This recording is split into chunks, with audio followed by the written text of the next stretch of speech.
तो स्टूडेंट्स, आज हम पॉलिटिकल साइंस यानी राजनीति विज्ञान का एक महत्वपूर्ण विषय जिसको हम राज्य कहते हैं यानी स्टेट कहते हैं, आज राज्य के स्टेट के बारे में पढ़ेंगे। तो आज की क्लास में हम राज्य का अर्थ और राज्य के बारे में जो महत्वपूर्ण परिभाषाएं हैं उनको जानेंगे। तो प्राचीन काल से लेकर और आज तक जो राज्य है ये राजनीतिक चिंतन का केंद्रीय विषय रहा है और प्रसिद्ध राजनीतिक विचारक, राजनीतिक वैज्ञानिक जिनको हम राजनीति विज्ञान का जन्मदाता भी कहते हैं, अरस्तु। तो अरस्तु ने कहा है, यानी अरस्तु की दृष्टि में वो कहते हैं कि व्यक्ति का जो अस्तित्व है वो केवल राज्य के अंदर ही हो सकता है। और वो कहते भी हैं कि राज्य के बाहर जो है या तो वह पशु है या फिर वह देवता है, वह व्यक्ति तो नहीं है। तो यानी अरस्तु व्यक्ति के अस्तित्व की कल्पना केवल राज्य के अंतर्गत करते हैं। और हमने राजनीति विज्ञान की जब परिभाषाएं पढ़ी तो उन परिभाषाओं में भी हमने पढ़ा, उनमें भी हमने जाना राजनीति विज्ञान के जो प्रमुख विचारक हैं गार्नर ने क्या कहा है कि राजनीति विज्ञान का अंत और प्रारंभ, यानी राजनीति विज्ञान का प्रारंभ और अंत किसके साथ होता है? राज्य के साथ होता है। यानी राज्य राजनीतिक चिंतन का एक केंद्रीय विषय रहा है, राजनीति विज्ञान का एक मुख्य विषय रहा है। तो वास्तव में राज्य है क्या? तो राज्य के बारे में अलग अलग लोगों ने अलग अलग विचार दिए और सामान्य समाज भी जो है राज्य के बारे में अलग अलग धारणाएं रखते हैं। यानी उनका जो अर्थ होता है वो सरकार को, समुदाय को जो है वो राज्य मान लेते हैं। और सामान्य बोलचाल की भाषा में भी आप देखेंगे तो हम जैसे आप देखेंगे हम अमेरिका को, ब्रिटेन को, कनाडा को, इनको सबको राज्य कहते हैं, भारत को इनको राज्य कहते हैं। पर अगर आप देखेंगे तो सामान्य रूप से जो संघात्मक ढांचा होता है, यानी किसी भी देश की जो संघीय इकाई होती है, जो उनके प्रांत होते हैं, जैसे भारत एक संघात्मक राज्य है और उसके अंतर्गत जो छोटे छोटे प्रांत हैं या बड़े प्रांत हैं उन सबको हम क्या कहते हैं? राज्य कहते हैं। जैसे हम उत्तराखंड को राज्य कहते हैं, उत्तर प्रदेश को राज्य कहते हैं। पर राज्य का जो अर्थ है वो बहुत व्यापक है।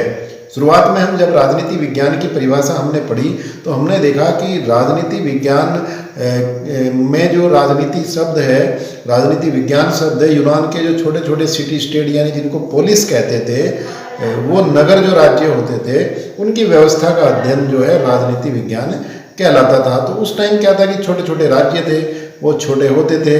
और आज वर्तमान समय में अगर हम देखते हैं तो राज्यों की संरचना में बहुत परिवर्तन हुआ है, आज राष्ट्रीय राज्य हुए हैं। तो इसलिए वास्तव में अगर हमको राज्य को समझना होगा कि राज्य है क्या, तो राज्य को समझने के लिए हमको राज्य की जो महत्वपूर्ण परिभाषाएं हैं उनको देखना होगा। और मैं आज ऐसी कुछ प्रमुख परिभाषाएं लेकर आया हूँ जिनसे आपको स्पष्ट हो जाएगा कि वास्तव में राज्य क्या होता है। तो आइए शुरुआत करते हैं आज की परिभाषा की। सबसे पहली परिभाषा है अरस्तु, यानी राजनीति विज्ञान के जो पिता हैं, राजनीति विज्ञान के जो जनक हैं अरस्तु, उन्होंने क्या कहा है कि राज्य परिवारों तथा ग्रामों का एक ऐसा समुदाय है जिसका लक्ष्य पूर्ण संपन्न जीवन की प्राप्ति है। यानी अरस्तु राज्य को परिवारों का, गांव का एक ऐसा समुदाय मानते हैं जिसका लक्ष्य संपूर्ण जीवन की जो है प्राप्ति है, ये अरस्तु कहते हैं। ऐसे ही दूसरे विचारक है, रोमन विचारक हुए हैं सिसरो, वो राज्य के बारे में क्या परिभाषा देते हैं? वो कहते हैं कि राज्य एक ऐसा बहुसंख्यक समुदाय है जिसका संगठन सामान्य अधिकारों तथा पारस्परिक लाभों की प्राप्ति के लिए किया जाता है। तो ये सिसरो का कथन है। यानी सिसरो की परिभाषा में क्या है कि एक ऐसा बहुसंख्यक समुदाय जिसका संगठन किसके लिए हुआ है? सामान्य अधिकारों तथा पारस्परिक लाभों की प्राप्ति के लिए किया जाता है। यानी राज्य एक ऐसा बहुसंख्यक संगठन है जिसका राज्य एक ऐसा समुदाय है बहुसंख्यक जिसका संगठन क्यों किया गया है? यानी पारस्परिक अधिकारों के लिए, पारस्परिक लाभ के लिए, जो सामान्य अधिकार है उनके लिए, पारस्परिक लाभ के लिए जो है राज्य का संगठन किया गया है। और वास्तव में हम जानते हैं कि प्राचीन समय में जब व्यक्ति होता था, धीरे धीरे व्यक्ति ने परिवारों में रहना सीखा, उसके बाद समुदायों में रहना सीखा, और समुदायों और परिवारों में रहने के बाद जब धीरे धीरे संपत्ति का अर्जन शुरू हुआ तो फिर आपस में संपत्ति के कारण टकराव बढ़ा। और जब हम राज्य की उत्पत्ति के सिद्धांत पढ़ते हैं तो वहाँ हमने देखा कि अलग अलग समुदायों के अलग अलग जो है अपने हित होते हैं और फिर उनमें हितों में टकराव होता है जिससे संघर्ष होता है। और उन संघर्षों को समाप्त करने के लिए राज्य का निर्माण हुआ। यानी राज्य का निर्माण क्यों हुआ, राज्य का संगठन क्यों हुआ, जनता ने राज्य का को क्यों बनाया, आपस में जो सामान्य अधिकार एक दूसरे के अधिकार है वो सब बने रहे और पारस्परिक लाभ यानी किसी प्रकार की किसी व्यक्ति को हानि भी ना हो। जब राज्य होगा तो कानून होगा और कानून होगा तो सबके लिए बराबर कानून होगा, सबके अधिकार जो है सुरक्षित रहेंगे। ये बात सिसरो की परिभाषा से हमको झलकती है। उसके बाद ब्रह्मशली हुए प्रमुख विचारक वो कहते हैं कि किसी निश्चित भूभाग पर बसा हुआ राजनीतिक रूप से संगठित समाज राज्य कहलाता है। यानी ब्रह्मशली क्या कहते हैं कि किसी निश्चित भूभाग पर बसा हुआ एक ऐसा समाज जो राजनीतिक रूप से संगठित हो, उस राजनीतिक रूप से संगठित समाज को हम क्या कह सकते हैं, राज्य कहते हैं, ये ब्रह्मशली कहते हैं।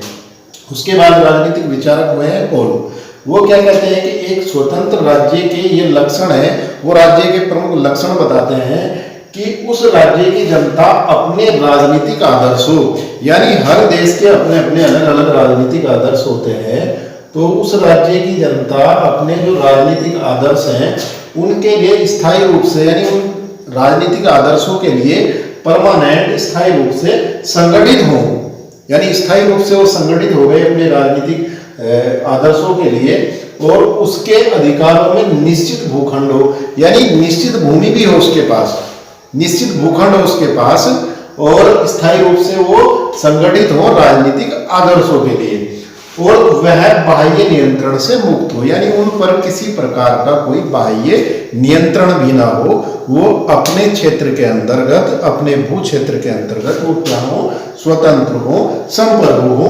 ये होल की परिभाषा कहती है।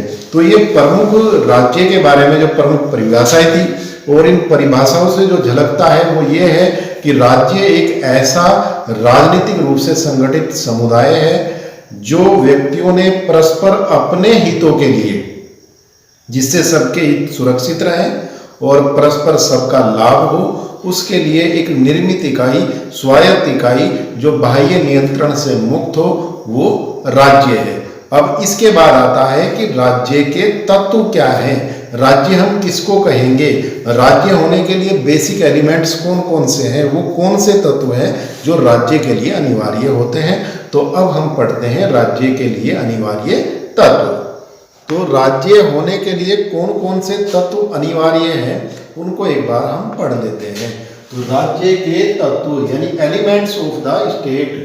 तो पहला तत्व राज्य होने के लिए जो हम जिसको भी राज्य कहेंगे उसके लिए पहला और अनिवार्य तत्व होता है जनसंख्या।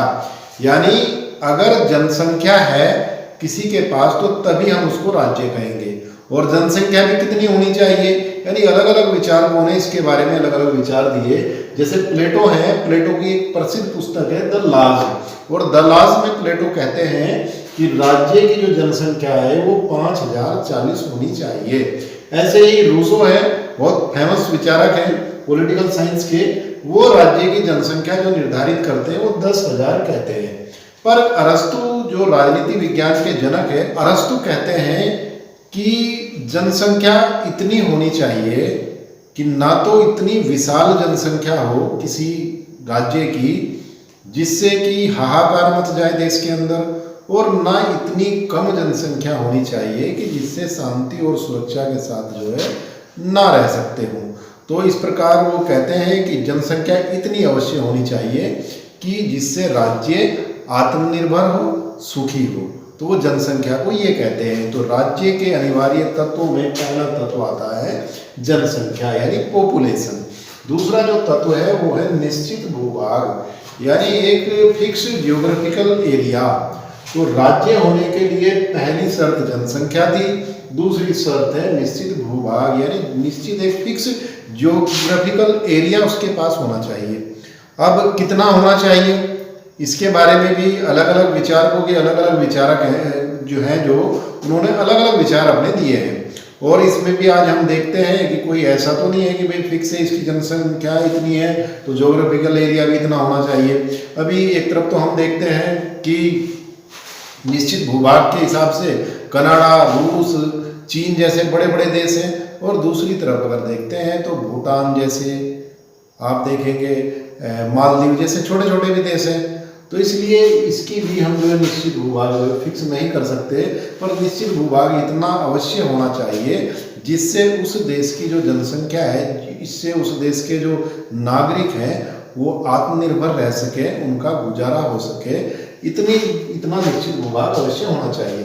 जो तीसरा पॉइंट इसमें आता है, वो तीसरा महत्वपूर्ण पॉइंट है सरकार। यानी जो जनसंख्या होती है, जनता होती है, जनता की भावनाओं को के अनुरूप कार्य करने के लिए जो सरकार होती है, यानी जनता की जो भावनाएं हैं उनका प्रकटीकरण राज्य के अंतर्गत हो, उसके लिए क्या होती है? सरकार होती है। और शांति व्यवस्था बनाने के लिए कौन होती है? सरकार ही होती है। इसलिए सरकार की एक महत्वपूर्ण जो है तत्व है राज्य होने के लिए। यानी अगर जहाँ पर जनसंख्या भी है, निश्चित भूभाग भी है। यानी कई बार आप देखते हैं कि घुमंतु कबीले होते हैं, वो घूमते रहते हैं, आज यहाँ कल वहाँ, तो उनके पास निश्चित भूभाग नहीं होता। इसलिए हम उसको क्या कहेंगे कि उसको हम एक तरीके से राज्य नहीं कह सकते, निश्चित फिक्स भूभाग हो। उसके बाद सरकार हो, जनता की भावनाओं के प्रकटीकरण के लिए सरकार हो, शांति व्यवस्था बनाए रखने के लिए सरकार हो। ये तीसरा महत्वपूर्ण पॉइंट है। चौथा पॉइंट जो होता है उसको कहते हैं संप्रभुता या प्रभुसत्ता, इंग्लिश में इसको बोलते हैं सोवरेनिटी। यानी जनसंख्या, निश्चित भूभाग, सरकार और संप्रभुता, यानी जो राज्य है वह अपनी सीमाओं के अंदर और अपनी सीमाओं के बाहर भी संप्रभु हो। संप्रभुता जो दो प्रकार की होती है प्रभुसत्ता, एक आंतरिक, एक बाह्य। आंतरिक मतलब अंदर देश की सीमाओं के, राज्य की सीमाओं के अंदर जो भी निर्णय लिए जाए उसमें जो है राज्य संप्रभु हो। कोई दूसरा ऐसा समुदाय ना हो जो अपने आप को ये कहे कि मैं राज्य की बात नहीं मानता हूँ, मैं सर्वोच्च हूँ। यानी राज्य से बड़ा कोई दूसरा समुदाय नहीं है। इसलिए उसके लिए क्या तत्व अनिवार्य है? संप्रभुता। अगर सरकार, यानी सरकार के अंदर संप्रभुता होती है, राज्य जो भी करे, और राज्य क्या होता है? सरकार का मूर्त रूप क्या होता है? राज्य का मूर्त रूप क्या होता है? सरकार होती है। यानी राज्य, जो भी राज्य की भावनाएं होती हैं वो सरकार के माध्यम से प्रकट होती है। इसलिए सरकार संप्रभु होती है। कोई दूसरा समुदाय ऐसा ना हो जो ये कहे कि मैं राज्य से श्रेष्ठ हूँ, मुझसे श्रेष्ठ कोई नहीं है। इसलिए संप्रभुता इसका अनिवार्य तत्व होता है, बाह्य रूप से भी और आंतरिक रूप से भी। आंतरिक रूप से हमने देखा कि उसको सीमाओं के अंदर, राज्य की सीमाओं के अंदर कोई दूसरी शक्ति, कोई दूसरा समुदाय इसको चैलेंज नहीं कर सकता कि मैं सर्वोच्च हूँ, सर्वोच्च राज्य है, यही संप्रभुता होती है। दूसरा बाह्य मामलों में, यानी उस राज्य को दूसरे किसी राज्य के साथ किस प्रकार के संबंध रखने हैं, मित्रता रखनी है या नहीं रखनी है, किसका सहयोग करना है, किसके साथ सहयोग नहीं करना है, किसके साथ शांति स्थापित करनी है, किसके साथ संधि करनी है, किसके साथ युद्ध करना है, इन सारे मामलों में किसी दूसरे देश का कोई हस्तक्षेप ना हो। अगर वह राज्य स्वतंत्र है ये सब निर्णय लेने में, किसी प्रकार का कोई हस्तक्षेप नहीं, तो उसी को हम प्रभुसत्ता या संप्रभुता कहते हैं। और ये संप्रभुता दो प्रकार की होती है, जैसा मैंने बताया अभी, यानी एक तो आंतरिक और एक बाह्य। अभी थोड़ी देर पहले मैंने बताया था राज्य के बारे में, कि राज्य के बारे में सब अलग अलग धारणाएं रखते हैं। आज हमारी संघीय इकाइयों के अंतर्गत जो प्रांत हैं, अलग अलग भारत के अंदर भी जो 28 राज्य और 8 केंद्र शासित प्रदेश है, उनको भी हम राज्य कहते हैं। तो अगर हम इस परिभाषा के ऊपर देखते हैं तो वास्तव में क्या वो इन 4 तत्वों जिसके अंतर्गत पाए जाएंगे तो राज्य है, नहीं तो राज्य नहीं है। तो हमारे देश के अंतर्गत जो संप्रभुता है वो हमारी केवल केंद्र की सरकार को होती है। यानी आप देखेंगे उत्तराखंड का पड़ोसी राज्य नेपाल है, तो अगर उत्तराखंड की सरकार चाहे कि भाई नेपाल के साथ हम भारत सरकार के संबंधों से इधर अपने अलग से संबंध रख सकते हैं, या कोई भारत का राज्य चाहे कि भाई भारत सरकार नहीं चाहती पाकिस्तान के साथ संबंध रखना, अच्छे संबंध रखना, हम अच्छे संबंध बनाएंगे। तो ऐसा नहीं कर सकते। क्यों नहीं कर सकते? क्योंकि उनके पास जो है संप्रभुता नहीं है। संप्रभुता केवल हमारे पास, हमारी केंद्र की सरकार के पास है, हमारे भारत देश के पास है। भारत देश का प्रतिनिधित्व हमारी केंद्र की सरकार करती है। तो इससे हमने क्या समझा कि राज्य मतलब देश। इसलिए राजनीति विज्ञान में हम जब भी राज्य शब्द का पढ़ेंगे तो राज्य का मतलब होता है देश। जो हमारी संघीय इकाई के जो अलग अलग राज्य जिनको हम बोलते हैं वो हमारे प्रांत हैं। ये हम सबको ध्यान में रखना है। और राज्य के लिए जो 4 अनिवार्य तत्व मैंने बताए, इनको हम याद रखेंगे तो वास्तव में हम समझ पाएंगे कि राज्य किसको कहते हैं। ऑब्जेक्टिव टाइप के क्वेश्चन आपके एग्जाम्स में आते हैं, कोई भी आप एग्जाम्स उठा के देखेंगे उसमें 4 क्वेश्चन दे देगा आपको, और उसमें ऑप्शन दे देगा उत्तर प्रदेश, राजस्थान, नेपाल